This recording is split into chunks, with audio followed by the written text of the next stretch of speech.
On the first Monday of every September, Americans celebrate Labor Day. Labor Day weekend marks the final days of summer, and most people observe the holiday weekend outside with family and friends making the most of the weather while perhaps celebrating with hot dogs and cold beer. But just what is Labor Day anyway? Labor Day first became a federal holiday in 1894 and was created as a day to honor and celebrate the American worker. What better way to celebrate workers than giving them a day off, right? Back then, things worked differently, and to understand Labor Day, we need to go a little further into the past. Before labor unions were a thing, no regulations existed on what employers could ask their employees to do.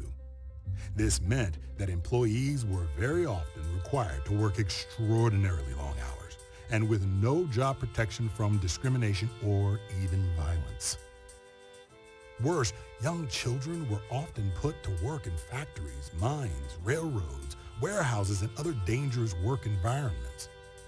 Workers and working families had nowhere to turn for help, so they turned to each other and formed America's first labor unions. Unions worked to collectively bargain with employers for better wages and working conditions, and served as a unified voice for workers of all professions. Early unions and union members fought tirelessly to establish the 8-hour workday, the 5-day work week, enact child labor laws, and create the federal minimum wage.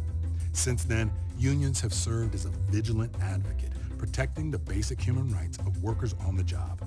Modern unions are now more important than ever to make sure all Americans share in our nation's prosperity by bargaining for rights such as higher wages, increased paid sick leave, employer-sponsored health coverage, and fighting for equality for working people.